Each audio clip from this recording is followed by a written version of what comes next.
कहानी के इस भाग को देखने से पहले कहानी के पिछले सभी भागों को ज़रूर देखिएगा। उसका लिंक मैं आपको डिस्क्रिप्शन बॉक्स में दे दूंगी और साथ में कमेंट बॉक्स में पिन भी कर दूंगी, तो आप वहां से भी जाकर देख सकते हैं। दक्ष बोला, मुझसे नहीं होगा, भले ही हम चाहते हैं वो इंडिया में ना आए, पर मैं इंडिया के गरीब लोगों का पैसा ऐसे बर्बाद नहीं कर सकता। यह उनके सुख सुविधाओं के लिए बहुत ज़रूरी है, इसलिए ना तो मैं खुद गलत काम करूँगा और ना तुझे ही करने दूंगा। शिवांश दक्ष के कंधे पर हाथ रखते हुए, तुझसे यही उम्मीद थी और तू मेरा प्लान समझ नहीं रहा है। हम सिर्फ आहूजा के प्रोजेक्ट को बर्बाद करेंगे, इसमें सिर्फ आहूजा बर्बाद होगा, बाकी किसी को नुकसान नहीं होगा। दक्ष बोला, वो कैसे? शिवांश बोला, एक बार सारे प्रोजेक्ट बर्बाद हो जाए उसके बाद हम अपने पैसों से गवर्नमेंट के तीनों प्रोजेक्ट को पूरा करेंगे। दक्ष बोला, पर इसमें हमारा बहुत नुकसान होगा। शिवांश बोला, जो अभी हो रहा है उससे तो कम ही होगा। दक्ष बोला, और ऐसा करना सीधे सीधे आहूजा से दुश्मनी मोल लेना है। शिवांश बोला, दुश्मनी तो बरसों से चलती आ रही है, हम तो बस उसे और बढ़ा रहे हैं, जाओ फटाफट काम निपटाओ। दक्ष बोला, ठीक है। कुछ दिन ऐसे ही बीत जाते हैं। नलिनी ने मुग्धा को मना लिया था, पर मुग्धा शिवांश से अभी भी थोड़ी नाराज थी। हालांकि यह ऊपर ही था, अंदर से तो वह खुद शिवांश के बिना नहीं रह पा रही थी। ऑफिस के काम के चलते शिवांश मुग्धा के लिए ज़्यादा टाइम नहीं निकाल पा रहा था, क्योंकि दक्ष और शिवांश दोनों ही अपने ऑफिस के काम में बिजी थे। घर पर नलिनी मुग्धा का बहुत अच्छे से ध्यान रख रही थी। शिवांश के ऑफिस। दक्ष बोला, अब हमें बहुत संभाल कर रहना होगा, बस कुछ दिन और फिर आहूजा के तीनों प्रोजेक्ट खत्म ही समझो। शिवांश बोला, मतलब उसके बर्बादी के दिन शुरू हो गए? दक्ष बोला, आज से शुरुआत हो चुकी है, आज उस आहूजा को एक बहुत बड़ा झटका लगने वाला है। शिवांश अपनी टेबल पर रखे पेपर वेट को गोल गोल घुमाते हुए, यह तो कुछ भी नहीं है, जब तक वो पूरी तरीके से बर्बाद नहीं हो जाता मुझे चैन नहीं आएगा। दक्ष बोला, अब तुझे घर जाना चाहिए, इन सब की वजह से तू भाभी को टाइम नहीं दे पा रहा है, उन्हें तेरी बहुत ज़रूरत है। मुग्धा को याद करके शिवांश के चेहरे पर मुस्कुराहट आ जाती है। शिवांश बोला, चल ठीक है, दोनों साथ में ही घर चलते हैं। दक्ष बोला, नहीं तू जा, मुझे थोड़ा सा काम है, मैं वो करके आता हूँ। शिवांश बोला, चल ठीक है, फिर बाद में मिलते हैं। ऐसा बोलकर शिवांश ऑफिस से निकल जाता है। मुग्धा और आरुष दोनों सोफे पर बैठ मूवी देख रहे थे, साथ ही चिप्स खा रहे थे। टीवी में एडवेंचर मूवी चल रही थी। आरुष और मुग्धा बहुत ही इंटरेस्ट के साथ वो देख रहे थे। शिवांश घर के अंदर तक आ गया था, पर दोनों में से किसी का भी ध्यान उस पर नहीं गया। शिवांश मुस्कुराते हुए, हाय क्या हो रहा है? मुग्धा और आरुष एक नज़र शिवांश को देखते हैं, फिर वापस से टीवी में घुस जाते हैं। शिवांश हैरान रह जाता है, दोनों उसे फुल इग्नोर कर रहे थे। शिवांश थोड़ी ऊंची आवाज़ में, नलिनी बाहर आना, देखो मैं आइसक्रीम लाया हूँ, पर यहाँ किसी को फुर्सत ही नहीं है, तो हम दोनों ही खा लेते हैं। हम भी खाएंगे, आरुष और मुग्धा साथ में ही बोल पड़ते हैं। शिवांश बोला, जो मुझे इग्नोर करेगा उसके लिए नहीं है। आरुष दौड़ते ही शिवांश की गोद में चढ़ जाता है और बड़ी मासूमियत से, डैडी आई लव यू, मैं आपको कहाँ इग्नोर कर रहा हूँ, ये तो मम्मा आपके साथ झगड़ा करती हैं, मैं तो आपसे बहुत प्यार करता हूँ। मुग्धा हैरानी से आरुष को देखती है। शिवांश आरुष के गाल पर किस करते हुए, अच्छा फिर ठीक है, एक आइसक्रीम का कोड आरुष को देते हुए, ये आपके लिए है। फिर तिरछी नज़र से मुग्धा को देखता है, जो ललचाई नज़रों से उसके हाथ की ओर देख रही थी जिसके आइसक्रीम थी। शिवांश बोला, अब अगर किसी और को चाहिए तो वो भी मुझे आरुष की तरह किस करे और आई लव यू बोले तो उसे भी यह आइसक्रीम मिलेगी। शिवांश की बात सुनकर मुग्धा मुँह बिगाड़ लेती है। नलिनी बोली, क्या बात है, आइसक्रीम पार्टी हो रही है, मुझे भी मिलेगी? शिवांश बोला, हाँ हाँ क्यों नहीं, बस वही लोग खाली बैठे रहेंगे जो अपनी अकड़ दिखा रहे हैं, बाकी तो सबको मिलेगी। नलिनी मन में इन दोनों का कुछ नहीं हो सकता यह सोचकर रूम में जाने लगती है और साथ ही आरुष को भी इशारा करके बुला लेती है ताकि दोनों को अकेले में टाइम मिल सके। मुग्धा बोली, अरु बेटा कहाँ जा रहे हो? आरुष बोला, मैं ये देख देख कर बोर हो गया हूँ, अपने रूम में जा रहा हूँ, बोलकर चला जाता है। शिवांश मुग्धा के बगल में बैठकर आइसक्रीम खा रहा था। यम्मी, कितना टेस्टी है, जिसने भी आइसक्रीम बनाई है उसे अवार्ड मिलना चाहिए, सच में क्या चीज़ है। मुग्धा शिवांश को घूरती है और उसके हाथ से आइसक्रीम छीन कर खुद खाने लगती है। शिवांश बोला, अरे ये क्या कर रही हो, ये मेरी आइसक्रीम है। मुग्धा मुँह बनाते हुए, थी अब हमारी है। शिवांश बोला, हमारी मतलब? मुग्धा बोली, मतलब मेरी और बेबी की है, और आपको शर्म नहीं आती हमें इस तरह दिखा दिखा कर खाने में? शिवांश मुग्धा को देख रहा था जो जल्दी जल्दी आइसक्रीम खा रही थी कि शिवांश उससे छीन ना ले। उसकी बच्चों जैसी हरकत पर शिवांश को हंसी आ जाती है। उसे ऐसे हंसते हुए देखकर मुग्धा थोड़े गुस्से से, आजकल आप बहुत इतराने लगे हैं। मैं मोटी हो गई हूँ ना, इसलिए आपका प्यार कम हो गया है। अब आप पहले की तरह प्यार नहीं करते। बोलते हुए रोने लगती है। शिवांश बोला, अरे किसने कहा मैं तुमसे कम प्यार करता हूँ।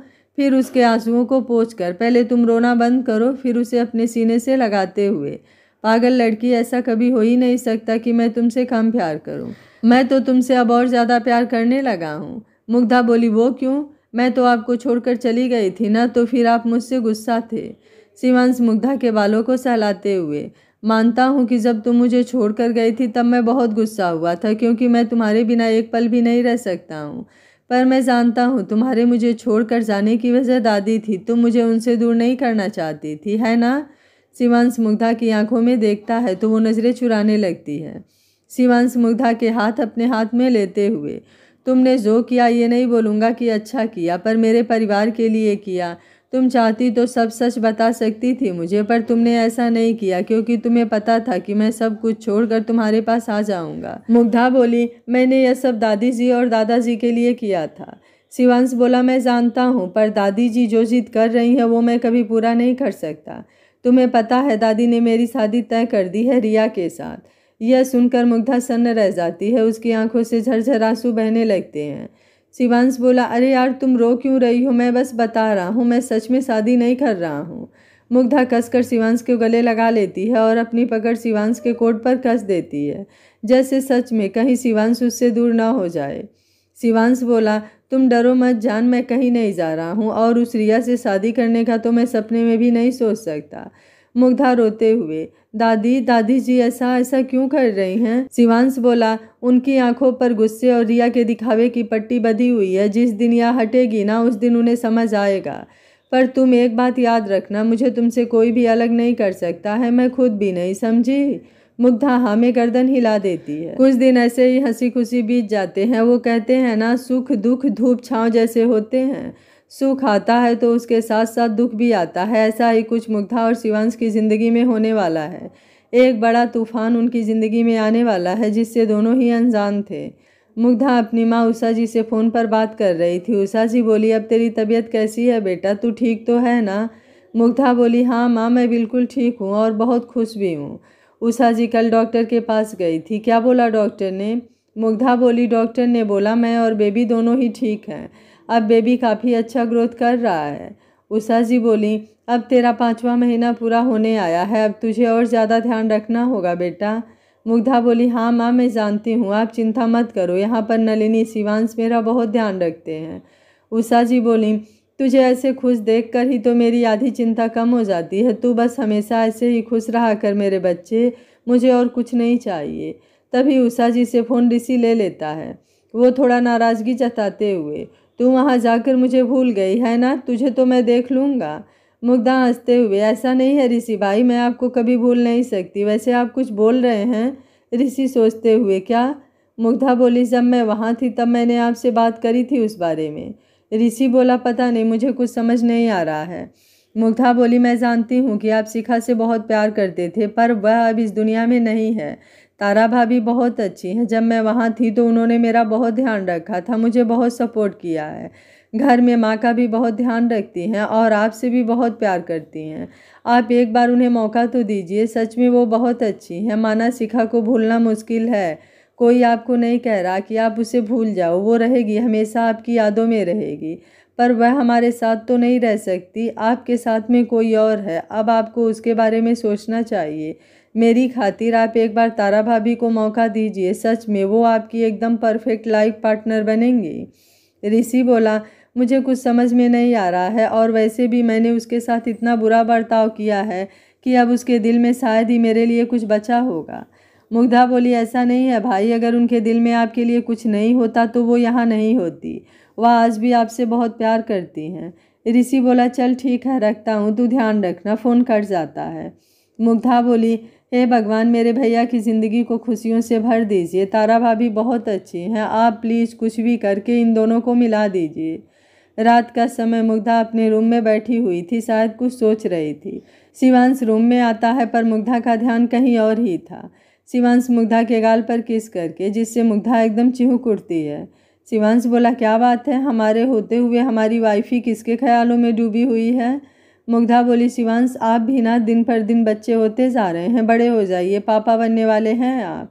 शिवांश अपने दोनों हाथ मुग्धा की कमर पर लपेट कर मुग्धा को अपनी ओर खींचते हुए, अच्छा तो पापा बनने वाले हैं तो इसका क्या मतलब है कि मैं अपनी वाइफ से प्यार नहीं कर सकता? मुग्धा बोली, प्लीज़ शिवांश छोड़ो मुझे, मैं किसी ज़रूरी बारे में सोच रही थी। शिवांश बोला, अच्छा मुझसे भी ज़रूरी था? मुग्धा बोली, हाँ आपसे भी ज़रूरी था, आप दूर हटिए, मुझे आपसे कुछ बात करनी है। शिवांश बोला, ठीक है बोलो, मैं सुन रहा हूँ। मुग्धा बोली, वो कल मुझे आरुष को मंदिर लेकर जाना है। वो क्यों? मुग्धा बोली, आपको याद नहीं कल क्या है? मुग्धा की बात सुनकर शिवांश के भाव अचानक ही सख्त हो जाते हैं। 8 साल पहले उस हादसे की यादें अचानक से उसके दिमाग में कौंस जाती हैं। मुग्धा बोली, मैं हर साल आरुष से इस दिन मंदिर में पूजा करवाती हूँ मैम की आत्मा की शांति के लिए। आप भी तो करते होंगे ना अपने माँ पापा के लिए? हाँ हर साल दादी पूजा करवाती हैं, पर मैं सिर्फ अपनी माँ के लिए ही बैठता हूँ। मुग्धा शिवांश को देखते हुए, और आपके पिता? शिवांश बोला, मुझे नहीं लगता कितनी भी पूजा करवाने से उनकी आत्मा को शांति मिलेगी। जिसने जीते जी कभी किसी को सुख ना ही दिया हो, मरने के बाद उसे कभी चैन नहीं मिलेगा। मुग्धा बोली, ऐसा नहीं है, आपके पापा बहुत अच्छे थे। शिवांश बोला, तुमने उनका सिर्फ एक ही साइड देखा है, इसलिए तुम्हें वह अच्छे लगते हैं। उनका दूसरा साइड अगर तुम्हें पता होता तो तुम्हें पता चलता कि वह कैसे इंसान थे। मुग्धा बोली, 1 मिनट रुकिए, वो अपने कबर्ड में से एक डायरी निकालकर शिवांश को देती है। आप इसे पढ़िएगा, उसके बाद मुझे बताइएगा कि आपके पिता सही थे या गलत। शिवांश बोला, क्या है ये, मुझे नहीं पढ़ना। मुग्धा बोली, आपको मेरी कसम, इसे पूरा पढ़िएगा। शिवांश मुग्धा को घूरता है तो मुग्धा मासूम सा फेस बनाते हुए, प्लीज़ मेरी खातिर। शिवांश बोला, ठीक है चलो अब सो जाओ, सुबह जल्दी उठना है। मुग्धा शिवांश को पकड़कर सो जाती है, पर शिवांश की आंखों में ज़रा भी नींद नहीं थी, वह अपने अतीत के ख्यालों में डूबा हुआ था। फिर उसकी नज़र उस डायरी पर पड़ती है, वह डायरी उठाकर देखता है जिस पर पहले पन्ने पर लिखा था, मेरी कहानी। फिर शिवांश उस डायरी को पढ़ने लगता है। डायरी पढ़ते पढ़ते सुबह हो जाती है। मुग्धा की नींद खुलती है तो शिवांश अभी भी डायरी पढ़ रहा था। मुग्धा हैरानी से, शिवांश आप उठ गए? शिवांश झट से डायरी बंद करके साइड में रख देता है। मुग्धा शिवांश की आंखों में देखते हुए, आप सारी रात सोए नहीं? आपने सारी रात बैठकर डायरी पढ़ी? शिवांश बोला, उसमें सब कुछ बकवास था। मुग्धा बोली, आप ऐसा कैसे कर सकते हैं? मेरी माँ ऐसा कुछ नहीं कर सकती। मुग्धा बोली, ये मैम की डायरी थी, उन्होंने यह किसी के लिए लिखी नहीं थी, यह सिर्फ अपने लिए लिखती थी। अगर उस रात हमारा सामान होटल सनशाइन में नहीं होता तो यह डायरी मुझे कभी नहीं मिलती। शिवांश बोला, सब झूठ भी तो हो सकता है। मुग्धा बोली, हो सकता है कि झूठ हो, पर कोई ऐसा झूठ क्यों लिखेगा? आपको पता है मैम हमेशा इसे सबसे छुपा कर रखती थी, कभी भी किसी को भी पढ़ने नहीं दिया। मैंने कितनी बार उन्हें लिखते हुए देखा था और उनसे बहुत रिक्वेस्ट भी करी थी कि वो मुझे पढ़ने दें, पर उन्होंने कभी मुझे इस डायरी को हाथ नहीं लगाने दिया। शिवांश थोड़ा गुस्से से, मेरी माँ ऐसा कभी नहीं कर सकती थी। मुग्धा बोली, मैं आपकी माँ को गलत नहीं ठहरा रही हूँ, वह भी आपके पापा से प्यार करती थी, पर आपके पापा मैम से प्यार करते थे। वो तीनों एक साथ एक ही कॉलेज में थे, पर आपकी मम्मा को पता था कि वो दोनों एक दूसरे से प्यार करते थे। आपकी माँ ने आपके पापा को मजबूर किया शादी करने के लिए, और साथ ही साथ मैम को भी इमोशनल ब्लैकमेल किया ताकि वो पीछे हट जाएं। शिवांश गुस्से से, मुग्धा एक शब्द और मत बोलना वरना मुझसे बुरा कोई नहीं होगा। शिवांश बोला, अगर आपको मैं गलत लगती हूँ तो आप आपके दादाजी से भी पूछ सकते हो, उन्हें भी शायद पता होगा, क्योंकि आपके पापा ने उनके घर में बात की थी। शिवांश बिना कुछ बोले बाथरूम में घुस जाता है। मुग्धा बाथरूम के दरवाजे को देखते हुए, मन में, बहुत मुश्किल होता है शिवांश, जब हमें हमारे अपनों का सच पता चलता है तो बहुत तकलीफ होती है, पर आपको यह मानना ही होगा कि आपके पापा गलत नहीं थे, वह सिर्फ मैम से प्यार करते थे, सच्चा प्यार, और उन्होंने आपकी माँ को धोखा नहीं दिया है। शिवांश मुग्धा और आरुष के लिए भी उसी मंदिर में पूजा का इंतजाम करवाता है जहाँ वह खुद अपनी माँ और पिता के लिए करता था, पर दोनों ही दूर दूर थे। पर शिवांश मुग्धा पर अपनी नज़र बनाए हुए था। उसने वहाँ पर सिक्योरिटी का भी इंतज़ाम किया हुआ था, क्योंकि जिस तरह उसने आहूजा के प्रोजेक्ट बर्बाद किए थे वह उसका बदला ज़रूर लेगा। इसकी पूरी उम्मीद थी। दोनों जगह पंडितों ने व्यवस्थित पूजा करवाई। पूजा पूरी होने के बाद में शिवांश ने अपने दादा दादी का आशीर्वाद लिया। शिवांश बोला, दादाजी मुझे आपसे कुछ ज़रूरी बात करनी है, आप 1 मिनट साइड में आएंगे? आलोक जी बोले, तुम चलो मैं अभी आता हूँ। शारदा जी दूर बैठी मुग्धा को गुस्से से घूर रही थी। आलोक जी शारदा जी की नज़रों का पीछा करते हुए देख लेते हैं। आलोक जी शारदा जी के कान के पास जाकर कुछ गलत करने की सोचिएगा भी मत, वरना आप अपने पोते को ज़िंदगी भर के लिए खो देंगी। ऐसा बोलकर वो शिवांश के पीछे चले जाते हैं। आलोक जी बोलो क्या हुआ है? शिवांश सपाट लहजे में, क्या पापा ने उनकी शादी से पहले किसी और लड़की का जिक्र किया था?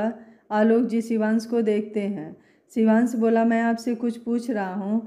आलोक जी बोले तुम्हारे पापा देहरादून के कॉलेज में पढ़ते थे, वहाँ पर उसकी दोस्त तुम्हारी माँ से और एक लड़की से हुई थी जिसका नाम दिव्या था। दिव्या और शेखर एक दूसरे से कब प्यार करने लगे उन्हें खुद पता नहीं चला, पर वहीं प्रीति तेरी माँ भी शेखर से प्यार करने लगी। प्रीति हमारे दोस्त की बेटी थी।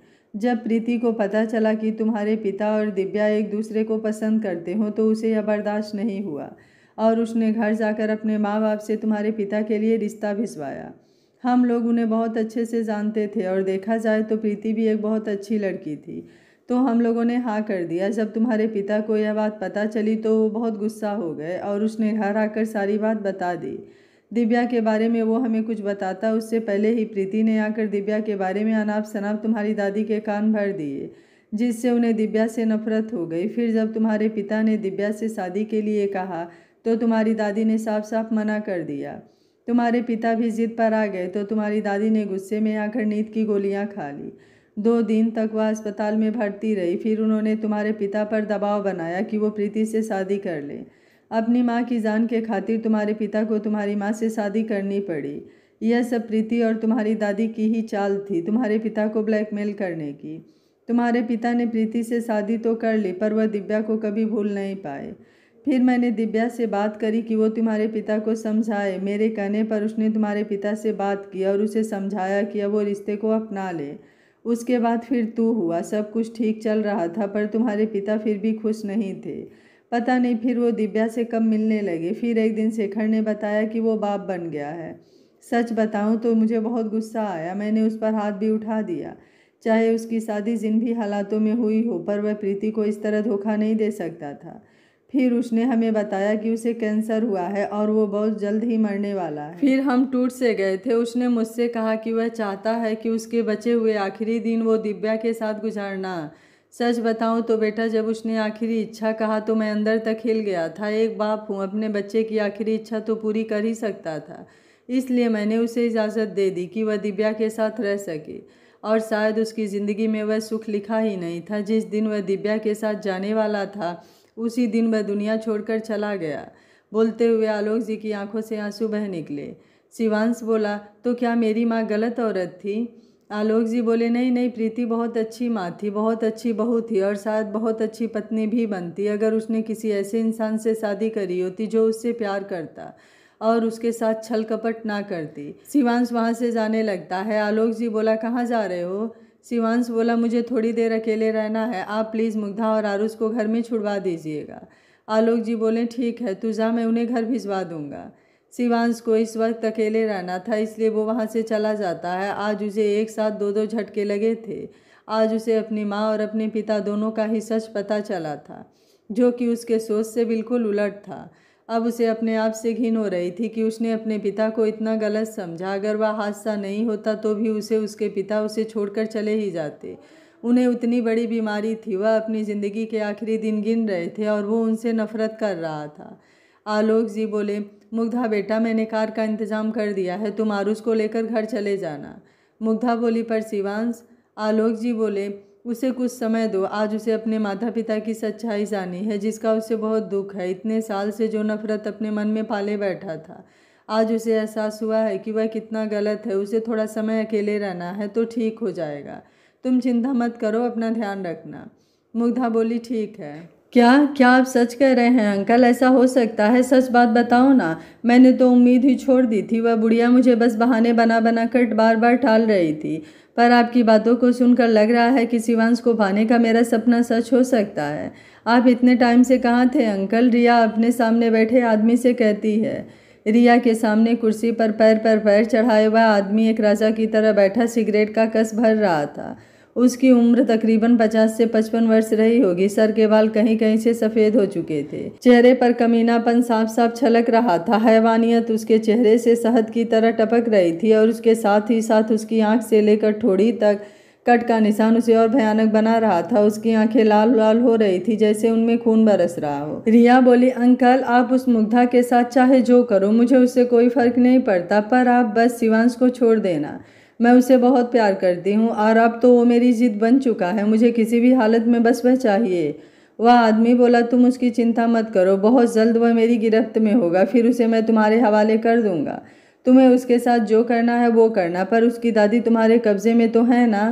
रिया बोली, अंकल वो पूरी तरह मेरे कब्जे में है। मैं हाँ जहाँ बोलूँगी जब बोलूँगी वो चली आएंगी। शारदा जी और आलोक जी भी घर आ जाते हैं। तभी आलोक जी के पास दक्ष का फ़ोन आता है।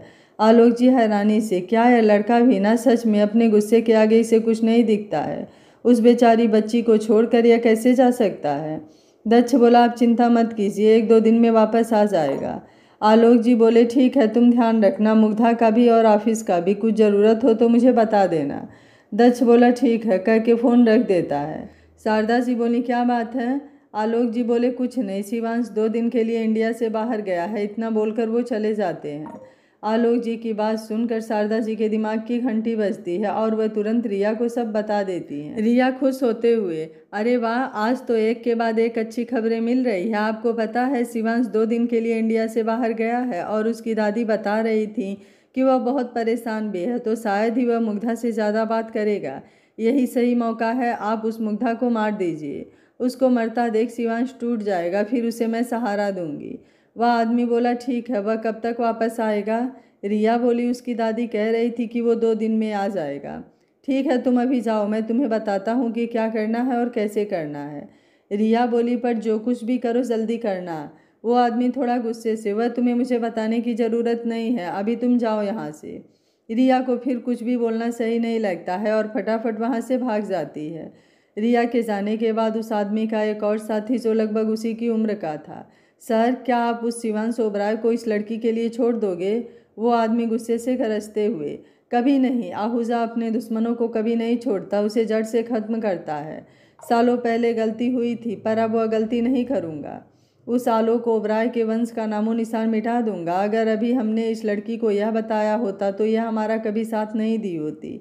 बस एक बार उस शिवांश ओबराय की गर्दन हमारे हाथ में आ जाए, फिर हम इसे भी अपने रास्ते से हटा देंगे। वह आदमी, मेरे पास एक प्लान है सर, आप कहे तो बताऊं। आहूजा उसे इशारा करता है और वो आदमी अपना सारा प्लान आहूजा को बताता है। आहूजा खुश होते हुए, तुम्हारे इसी चाणक्य बुद्धि के तो हम कायल हैं। जल्दी जाओ, सभी तैयारी करो, कल सुबह ही हम अपने प्लान की शुरुआत करेंगे। यह बहुत अच्छा मौका है उसकी गर्दन को अपने शिकंजे में लेने का। वह आदमी बोला, जी सर, हमारे आदमी भी कभी से बेताब हैं आपका बदला लेने के लिए। आहूजा बोला, तो ठीक है, तैयारी करो, कल सुबह निकलते हैं फिर। आहूजा गुस्से से, आलोक ओबराय आ रहा हूँ, इस बार तेरे खानदान का नामो निशान मिटा दूंगा, बोलकर जोर जोर से हंसने लगता है। उसकी हंसी से पूरा बंगला कांप उठता है। मुग्धा नाराज होते हुए, शिवांश आप ये सही नहीं कर रहे हो, आप मुझे ऐसे अकेला छोड़कर नहीं जा सकते। शिवांश बोला, प्लीज़ जान, 2 दिन की बात है, मीटिंग बहुत ज़रूरी है इसलिए जाना पड़ रहा है। देखो आज तो शाम हो गई है, कल का दिन, परसों तक मैं वापस आ जाऊंगा। मुग्धा बोली, 2 दिन, पूरे 48 घंटे, मैं इतनी देर आपके बिना नहीं रह सकती। शिवांश बोला, अच्छा, और जब तुम मुझे छोड़कर अपने मायके गई थी उसका क्या। मुग्धा बोली, तो आप मुझसे बदला ले रहे हो। शिवांश हंसते हुए, नहीं मेरी जान, मैं ऐसा कभी सोच भी नहीं सकता हूँ, सच में ज़रूरी काम था। मुग्धा बोली, ज़रूरी काम था या आपको अकेले रहना था। शिवांश एकदम चुप हो जाता है, फिर बोलता है, पर तुम चिंता मत करो, दक्ष वहीं पर है, तुम्हें कुछ भी परेशानी हो तो तुम उसे बता सकती हो। मुग्धा बोली, पर मुझे आपके बिना अच्छा नहीं लगेगा। शिवांश बोला, तो एक काम करना, कल अपनी माँ और भाभी को घर बुला लेना, दिन भर तुम्हारे साथ में रहेंगी तो तुम्हें बहुत अच्छा लगेगा। मुग्धा हैरानी से, क्या आपको अच्छा लगेगा वो वहाँ पर आएंगे तो।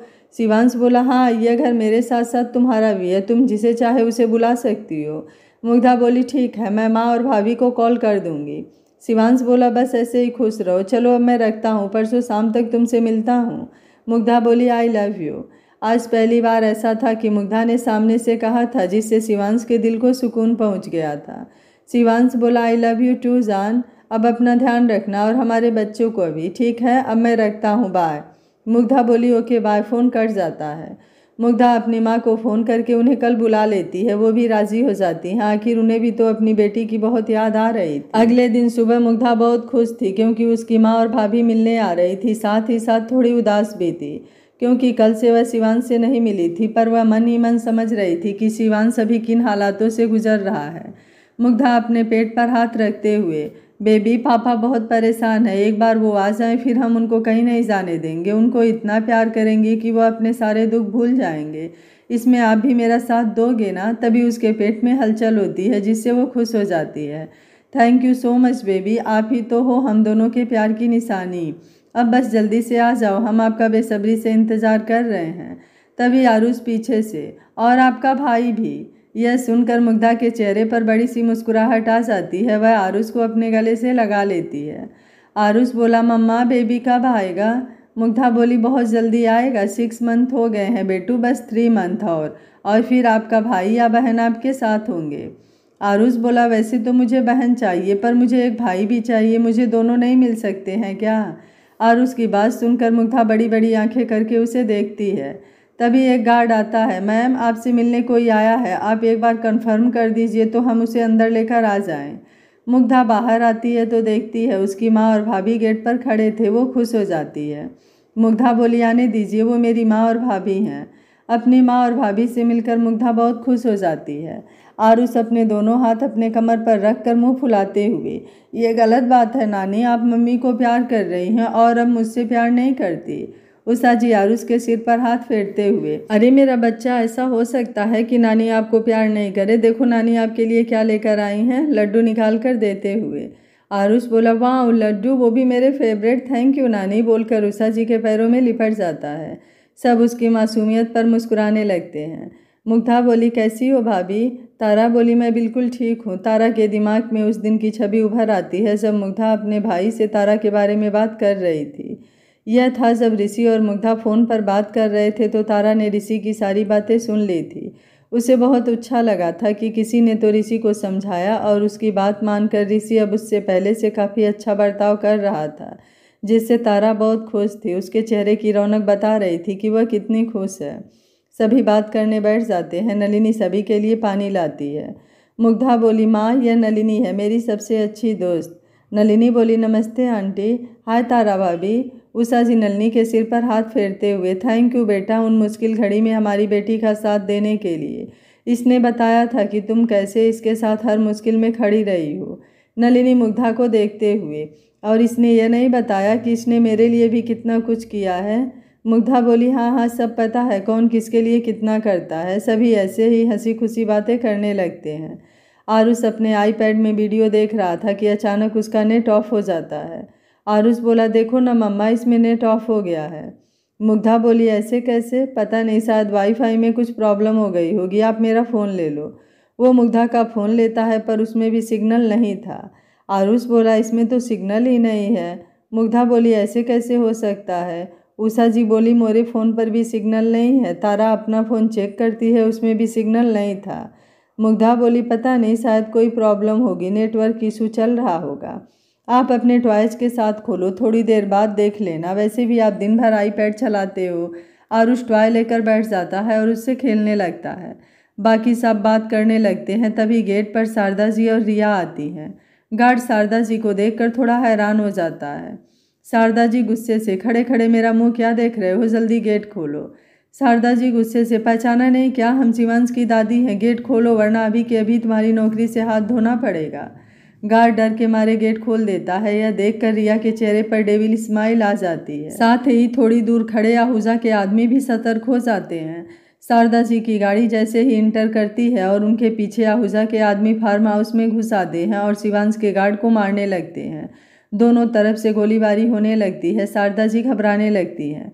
आहूजा के गार्ड भारी मात्रा में थे और शिवांश के गार्ड कम थे। साथ ही साथ अचानक हुए हमले से वो संभल नहीं पाए और थोड़ी ही देर में सब ढेर हो गए। शारदा जी घबराते हुए, बेटा ये सब क्या हो रहा है? रिया भी अनजान बनने का नाटक करते हुए, पता नहीं, मुझे भी कुछ समझ नहीं आ रहा है। तभी आहूजा अपने आदमियों के साथ में बड़े शान से फार्म हाउस में आता है। उसको देखकर शारदा जी हैरानी से, आहूजा ये यहाँ क्या कर रहा है? शारदा जी को ऐसे घबराते देख रिया के चेहरे पर मुस्कुराहट आ जाती है। तब तक मुग्धा और बाकी लोग भी बाहर आ जाते हैं। सामने इतने सारे गार्ड को देखकर मुग्धा सहम जाती है और जल्दी से शिवांश को फोन लगाने लगती है, पर पहले ही वहां पर नेटवर्क जैमर लगा दिया गया था, जिससे कोई भी किसी को कॉल नहीं कर सकता था। पल भर में आहूजा के आदमी सभी को पकड़ लेते हैं। शारदा जी गुस्से से चीखते हुए, तू यहाँ क्या कर रहा है? तेरी हिम्मत कैसे हुई यहाँ आने की? आहूजा का एक और आदमी, बॉस पहले यहाँ से चलते हैं, उसके बाद आगे की बात करेंगे, क्योंकि शिवांश ओबरा टेढ़ी खीर है और यह इसका इलाका है। आहूजा को उसके आदमी की बात सुनकर थोड़ा गुस्सा तो आता है, पर फिर वह खुद भी अच्छे से समझता था कि वो जो बोल रहा है वो सही है। सभी लोगों को गाड़ी में डालकर वहाँ से सभी रफ्फू चक्कर हो जाते हैं। इधर आलोक जी को उनके दोस्त का फ़ोन आता है। आलोक जी बोले, क्या बात है, आज बहुत दिनों बाद फ़ोन किया तूने? प्रकाश कोई परेशानी है? प्रकाश जी बोले, आलोक मुझे तेरी ज़रूरत है, प्लीज़ आलोक जल्दी से मेरे घर आ जा। आलोक जी बोले, क्या बात है, तू बहुत परेशान लग रहा है उधर से, तू बस जल्दी घर आ जा, मैं तुझे बताता हूँ। आलोक जी फटाफट उनके दोस्त से मिलने जाते हैं, जहाँ पर आहूजा के आदमी पहले से ही उनका इंतजार कर रहे थे और वह लोग भी आलोक जी को किडनैप कर लेते हैं। आहूजा सभी को अंडर कंस्ट्रक्शन बिल्डिंग में लेकर जाता है, जो शहर से बाहर थी। आलोक जी इन सबसे पहले ही पहुंच चुके थे, जिन्हें पिलर से बांधा हुआ था, लेकिन वह अभी बेहोश थे। सभी की आंखों पर पट्टी बंधी हुई थी। मुग्धा की आंखों से आंसू बह रहे थे। वैसे डर सभी रहे थे, पर मुग्धा अपने से ज़्यादा अपने बच्चों के लिए डर रही थी। इन सब में उसके बच्चों को कोई नुकसान न पहुंच जाए। आहूजा के आदमी सभी की पट्टी हटाते हैं। शारदा जी आलोक जी को देखती हैं तो चीखते हुए उनके पास जाने लगती हैं, पर वह गार्ड उन्हें पकड़ लेता है। शारदा जी, अरे सुनिए, उठिए ना, क्या हुआ है आपको? वह उस गार्ड से छूटने के लिए छटपटाने लगती है तो आहूजा गार्ड को इशारा करता है तो वह उन्हें छोड़ देता है। वो दौड़ते हुए आलोक जी के पास जाती हैं और उन्हें हिलाते हुए, उठिए ना, क्या हुआ है आपको, उठिए। धीरे धीरे आलोक जी होश में आने लगते हैं। उनकी आंखें भारी हो रही थी, फिर भी वह मुश्किल से धीरे धीरे आंखें खोलते हैं। सामने शारदा जी को देखते हैं जो रोए जा रही थी। आलोक जी बोले, आप यहाँ? फिर वह धीरे धीरे अपनी आंखें खोलते हैं और अपने आसपास सभी को देखते हैं। बाकी लोगों को वहाँ देखकर हैरान हो जाते हैं। फिर उनकी नज़र आहूजा पर जाती है तो उनकी आंखें फैल जाती है। आलोक जी गुस्से से, आहूजा कमीने, तू यहाँ क्या कर रहा है? और तूने मेरे परिवार को किडनैप किया, तुझे तो मैं छोड़ूंगा नहीं।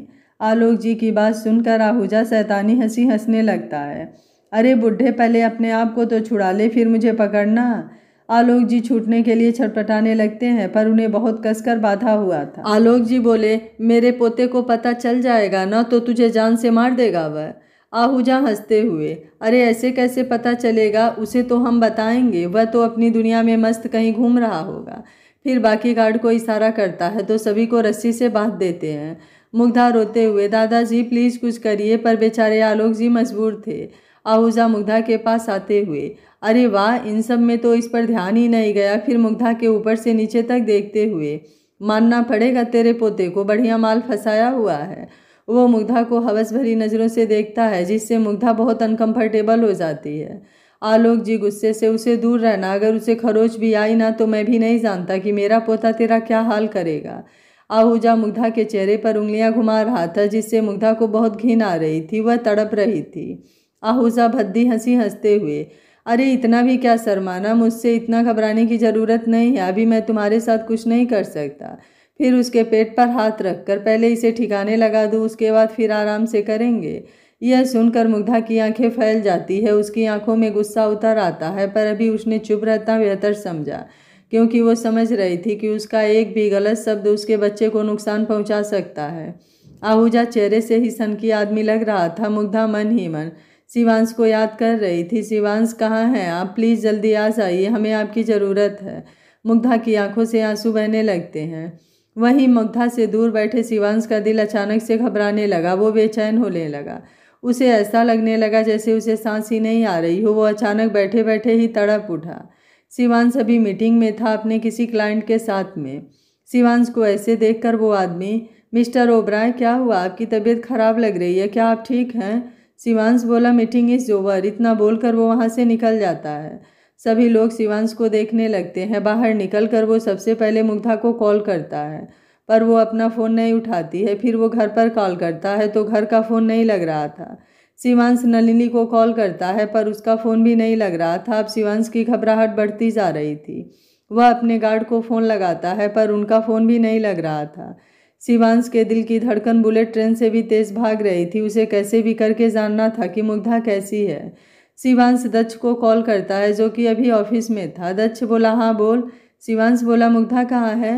दक्ष बोला वो तो घर पर होगी। शिवांश गुस्से से उसका फ़ोन नहीं लग रहा है। दक्ष बोला हाँ तो गुस्सा क्यों कर रहा है, घर पर फ़ोन लगा कर देख ले। शिवांश गुस्से से चीखते हुए किसी का फ़ोन नहीं लग रहा है, ना मुग्धा का, ना नलिनी का, ना घर का और ना ही किसी गार्ड का। किसी का भी फ़ोन नहीं लग रहा है। तू कहाँ है? अभी के अभी घर जा और मेरी बात करवा, मैं यहाँ से निकल रहा हूँ। दक्ष बोला पर हुआ क्या है? शिवांश बोला कुछ तो हुआ है जो तुझे नहीं पता, जल्दी घर जा, मुझे बता किसी को फ़ोन क्यों नहीं लग रहा है। दक्ष भी हड़बड़ाते हुए ठीक है मैं अभी घर जाता हूँ। दक्ष फटाफट निकलता है। वह भी रास्ते पर सभी का फ़ोन ट्राई करता है पर किसी का फ़ोन नहीं लगता है। अब दक्ष भी घबराने लगता है, किसी अनहोनी घटना का अंदेशा होने लगता है। इधर आहूजा अपने फ़ोन से सभी का वीडियो बनाकर शिवांश को सेंड कर देता है और शैतानी हंसी हंसने लगता है। फिर वीडियो देखते हुए बस अब तेरा खेल खत्म शिवांश ओबराय, जल्दी आ, मैं तेरा बेसब्री से इंतजार कर रहा हूँ। तेरे ही सामने तेरे ही परिवार को चुन चुन कर मारूंगा। शिवांश के पास जैसे ही वीडियो आता है वह उसे खोलकर देखता है। वीडियो देखकर उसके होश ही उड़ जाते हैं। मोबाइल हाथ से छूटकर नीचे गिर जाता है। 2 मिनट के लिए तो वो बिल्कुल सुन्न पड़ जाता है। फिर अचानक गुस्से में आग बबूला हो जाता है। हाथ पैर की नसें फूलने लगती हैं। चेहरा गुस्से से थमथमाने लगता है। आंखें लाल लाल हो जाती हैं। वो कसकर मुट्ठियाँ भींच लेता है और सामने दीवार पर पंच मारते हुए आहूजा अब मैं तुझे जिंदा नहीं छोड़ूंगा। शिवांश अपने गार्ड से जेट तैयार करवाओ, हमें अभी के अभी निकलना है, मुझे 1 घंटे में इंडिया पहुंचना है। गार्ड बोला इंडिया पहुंचने में 3 घंटे लगेंगे। शिवांश बोला वो सब मैं नहीं जानता, मुझे 1 घंटे में कैसे भी करके इंडिया पहुंचना है, मतलब पहुंचना है। दक्ष यहाँ घबराते हुए शिवांश को कॉल करता है। दक्ष बोला वो मतलब मैं ये। शिवांश जोर से चीखते हुए क्या हुआ मैं, वो क्या कर रहा था, सीधे सीधे बोलना कि आहूजा ने सभी को किडनैप कर लिया है।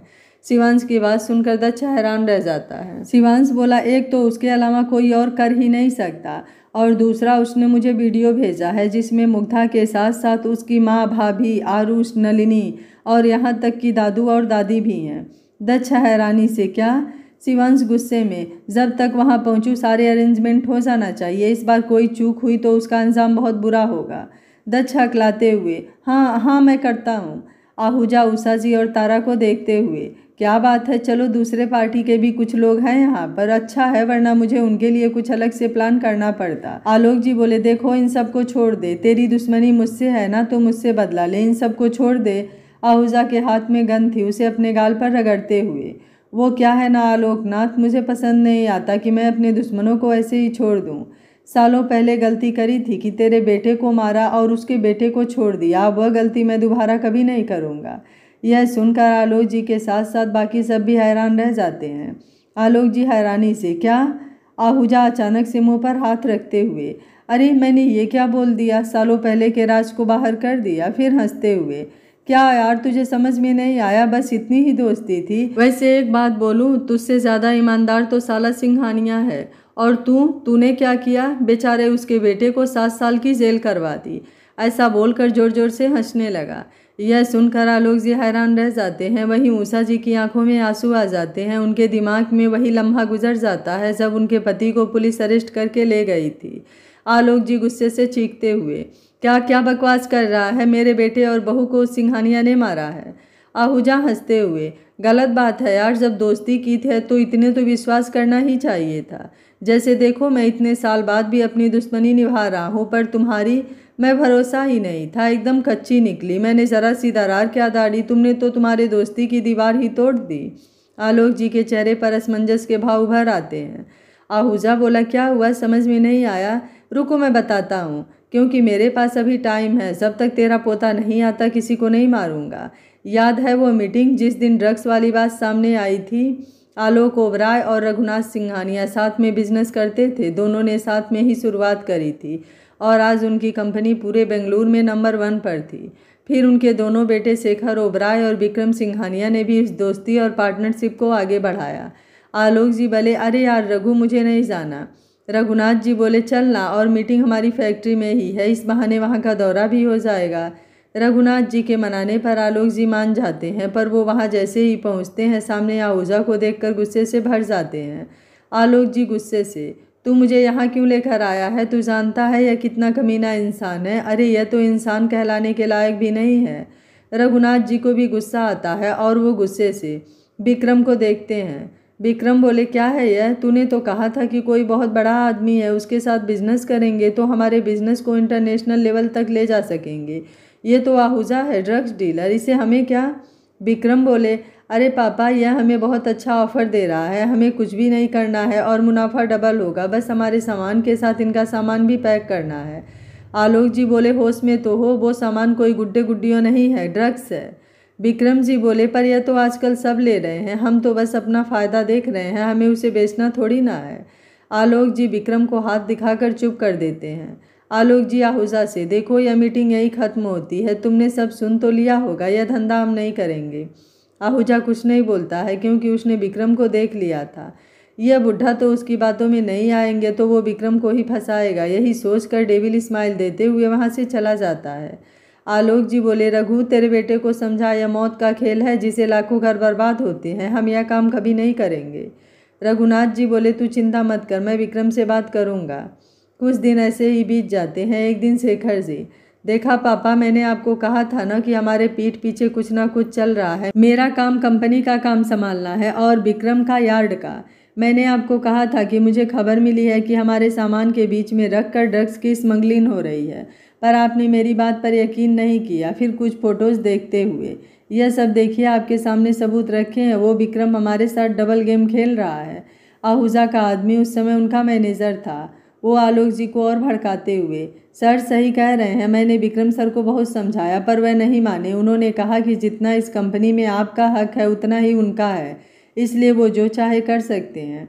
आलोक जी बोले, मैं अभी विक्रम से बात करता हूँ। आहूजा के आदमी डरते हुए, प्लीज़ सर मेरा नाम कहीं मत लीजिएगा वरना विक्रम सर मुझे छोड़ेंगे नहीं। आप बड़े लोग हैं और मैं मामूली मैनेजर, अगर उन्हें पता चल गया तो वो मुझे कहाँ गायब करवा देंगे, किसी को पता नहीं चलेगा। आलोक जी बोले, ठीक है तुम जाओ, तुम्हारा नाम नहीं आएगा।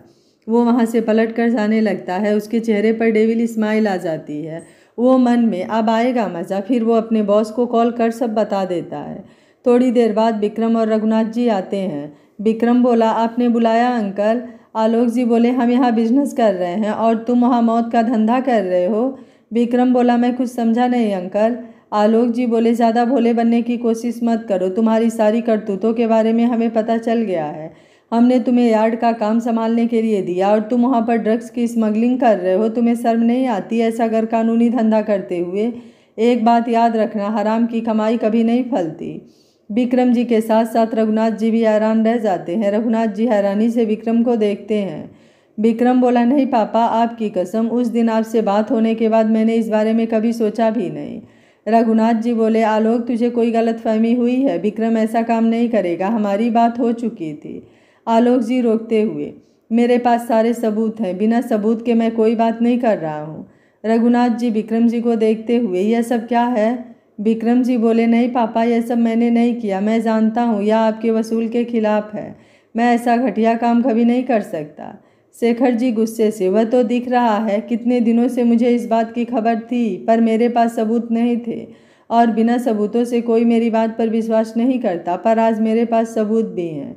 देखो यह फोटोग्राफ्स। विक्रम जी फोटो को देखते हुए, यह तो मैं सामान चेक कर रहा था, इसमें ऐसा कुछ भी नहीं है। फिर वह एक और फोटो दिखाता है जिसमें विक्रम जी किसी से हाथ मिला रहे हैं। और इस बारे में तुम्हारा क्या कहना है? शेखर फोटो दिखाते हुए बोलता है। शेखर बोला, याद है कौन है यह? विक्रम याद करते हुए, इसने हमें ऑफ़र करी थी। वह आगे कुछ बोलता उससे पहले ही शेखर जी, हाँ, और वह तुमने एक्सेप्ट कर ली। यह इंडिया का ड्रग्स माफिया का किंग आहूजा का खास आदमी है जो ड्रग्स को यहाँ से वहाँ सप्लाई करता है और तुम्हारे इससे ताल्लुकात हैं। विक्रम जी बोले, नहीं नहीं ऐसा नहीं है, वह तो बस मैं उससे। आलोक जी गुस्से से, बस चुप हो जाओ, अब और कोई सफाई नहीं सुनना है। हमने कभी सोचा नहीं था कि तुम ऐसा कुछ करोगे। सच में आज हमें बहुत शर्मिंदगी हो रही है कि हमने तुम्हारे साथ काम किया। रघुनाथ जी थोड़ा गुस्से से, एक बार उसकी पूरी बात तो सुन लो। वह जब कह रहा है कि उसने ऐसा नहीं किया तो क्या मतलब नहीं किया होगा? आलोक जी बोले, तुझे अपने धोखेबाज बेटे पर भरोसा है पर मुझे नहीं, और मैं भी बिना सबूत के बात नहीं कर रहा हूँ। हमारे पास सबूत है और साथ साथ गवाह हैं। रघुनाथ जी बोले, कौन है वह? शेखर जी बोले, अच्छा हम आपको बताएं और आप उस बेचारे को मार दें। उसे जो बताना था वो हमें बताकर चला गया। रघुनाथ जी आलोक जी से, वह जो कोई भी है तू उसकी बात पर भरोसा कर रहा है और मैं कह रहा हूँ तो तुझे मेरी बात पर भरोसा नहीं है। आलोक जी बोले, मैं किसी की भी बात पर भरोसा नहीं कर रहा हूँ, मैं सिर्फ सबूत पर भरोसा कर रहा हूँ।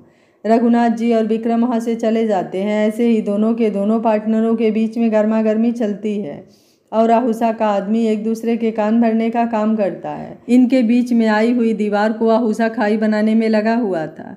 जिस दिन शेखर अपने पिता से माफ़ी मांगकर दिव्या के साथ रहने के लिए निकला, उसे होटल ब्लू से कॉल आया और वो वहाँ गया जहाँ उसे सब सच पता चल गया। जब आहूजा को पता चला तो उसने शेखर को रास्ते से हटाने का सोचा। उस हादसे वाले दिन होटल ब्लू में शेखर जी ने सच जानने के बाद आलोक जी को कॉल किया, उनके मैनेजर के बारे में बताया कि वो गद्दारी कर रहा है, पर वो पूरी बात नहीं बता पाए क्योंकि तब तक आहूजा के आदमियों ने उन्हें पकड़ लिया। इधर आलोक जी और शेखर की बात सुनकर प्रीति को बहुत गुस्सा आया था। वो अब दिव्या और शेखर से आमने सामने मिलकर बात करना चाहती थी। हालांकि उसे शेखर की बीमारी के बारे में कुछ नहीं पता था। वो शेखर के पीछे होटल पहुंच जाती है। जब आहूजा के आदमी शेखर को ज़बरदस्ती होटल के बैकयार्ड में ले जाते हैं तो वो बहुत घबरा जाती है, उनका पीछा करने लगती है। शेखर जब आहूजा से बात करता है तो वह उनकी बातें सुन लेती है। वो समझ जाती है कि विक्रम और उसके घर वाले अच्छे हैं, उन्होंने कोई धोखा उन्हें नहीं दिया है। वह जल्दी से विक्रम को कॉल करके आने को बोलती है। विक्रम प्रीति की घबराई हुई आवाज़ सुनकर डर जाता है और जल्दी से होटल के लिए निकल जाता है। हालांकि उसे पता नहीं था कि प्रीति ने उसे वहाँ पर क्यों बुलाया है। आहूजा के आदमी प्रीति को भी देख लेते हैं और उसे पकड़कर शेखर के साथ में बांध देते हैं। आहूजा का आदमी, सर इसने विक्रम को फ़ोन कर दिया है, वो किसी भी वक्त आता होगा और पता नहीं उसके पास शायद और बैकअप भी हों, हमें जल्दी से जल्दी यहाँ से निपटा कर निकलना होगा। आहूजा बोला, शेखर तूने यह सही नहीं किया, क्या ज़रूरत थी तुझे सच जानने की। अब देख तुझे तो मारना ही पड़ेगा और ये तेरी बीबी, वो तुझे ढूंढते ढूंढते यहाँ आ गई, अब मुझे इसे भी मारना पड़ेगा। क्यों तुम आखिर ऐसी हरकतें करते हो कि मेरे हाथ खून से सने। मैं बिल्कुल तुम लोगों को मारना नहीं चाहता हूँ, सच्ची कसम से, पर अब मैं क्या करूँ, मैं मजबूर हूँ कि मुझे तुझे मारना पड़ेगा। तेरे बाप की वजह से वैसे ही मेरा बहुत नुकसान हुआ है और अगर उसे यह सब पता चल गया तो वो फिर मेरे हाथ धोकर पीछे पड़ जाएगा, इसलिए तुझे तो मरना होगा। वैसे भी उसने सभी बिजनेसमैन को डरा धमका कर मेरे साथ काम करने के लिए मना कर दिया है और साथ ही पुलिस को भी मेरे पीछे लगा दिया है। वैसे तेरी मौत के साथ साथ एक और झटका तेरे बाप को देना बनता ही है, वो अपने आदमी से। जाकर होटल के नीचे पार्किंग लॉट में बॉम्ब लगा दो, ब्लास्ट कर दो पूरी बिल्डिंग को। मैनेजर बोला, पर क्यों। आहूजा बोला, उस आदमी के सिर के बीच में गोली मार देता है, फिर अपने आदमी को देखकर मुझे पसंद नहीं कि कोई मुझसे सवाल जवाब करे। आहूजा के आदमी बेचारे कांपने लगते हैं और जल्दी से जाकर नीचे बम प्लांट करने लगते हैं। आहूजा शेखर के मुंह से पट्टी खोल देता है, बहुत देर से छटपटा रहा था, बोल अब क्या बोलना चाह रहा है। शेखर गुस्से से, तुझे तो मैं छोड़ूंगा नहीं, तेरी वजह से मेरी और विक्रम की दोस्ती खराब हुई, तेरी वजह से हमारे बिजनेस में परेशानी आ रही है, तुझे मैं नहीं छोड़ूंगा। आहूजा हंसते हुए खुद मरने की कगार पर खड़ा है और मुझे बोल रहा है कि मुझे नहीं छोड़ेगा। वो एक साथ 3 गोलियां उसके सीने में उतार देता है। यह देखकर प्रीति की आंखें फैल जाती है। वो जोर से चीखना चाहती है पर चीख नहीं पाई क्योंकि उसके मुंह पर पट्टी बंधी थी। फिर वह 2 गोलियां प्रीति के सीने में भी उतार देता है। आहूजा बोला, मुझे ज़्यादा बकवास पसंद नहीं, बोलकर वहाँ से चला जाता है। शेखर को ढूंढते हुए विक्रम बैकयार्ड में आता है। उन्हें ऐसे देखकर घबराने लगता है और जल्दी से रघुनाथ जी को कॉल कर देता है। वो अपनी गन निकाल कर धीरे धीरे आगे बढ़ता है क्योंकि उसे पता था कि अभी यहाँ कोई है नहीं, या वो इधर उधर देखता है पर उसे कोई नज़र नहीं आता है। फिर वह जल्दी से उनके हाथ पैर खोलता है और उनकी धड़कनों को चेक करता है, पर तब तक बहुत देर हो चुकी थी। दोनों ही दम तोड़ चुके थे। वो शेखर को अपने सीने से लगा लेता है। आखिर वो दोनों बचपन के दोस्त जो थे। इतने में धीरे धीरे बिल्डिंग हिलने लगी थी। विक्रम अगर वापस होटल में जाता तो वह बिल्डिंग के मलबे के नीचे धंस जाता, इसलिए वो पीछे वाली दीवार से ही कूद जाता है। किस्मत से रघुनाथ जी भी वहाँ पहुँच जाते हैं। विक्रम जल्दी से गाड़ी में बैठते हुए, जल्दी चलो पापा जल्दी चलो, यहाँ पर से रघुनाथ जी भी गाड़ी बढ़ा देते हैं। जब आलोक जी को पता चलता है तो वो बहुत टूट जाते हैं। शिवांश उस समय बहुत छोटा था। सारी जिम्मेदारी आलोक जी पर आ गई। फिर जब कार्रवाई हुई तो उसने विक्रम का फुटेज सामने आया। आलोक जी को लगा विक्रम ने बदला लिया है तो वो उसके खिलाफ गवाही देते हैं, साथ ही साथ ड्रग्स से ताल्लुक के भी सबूत देते हैं। रघुनाथ जी को भी भारी जुर्माना भरना पड़ा, जिससे कंपनी से भी हाथ धोना पड़ा। फ्लैशबैक एंड आलोक जी को बहुत बुरा लगा, अनजाने में उन्होंने कितनी बड़ी गलती कर दी जिसकी सज़ा उनके सबसे अच्छे दोस्त जैसे भाई के परिवार को मिली। वो अंदर ही अंदर टूटने लगे, एक गलतफहमी में सब कुछ तबाह कर दिया।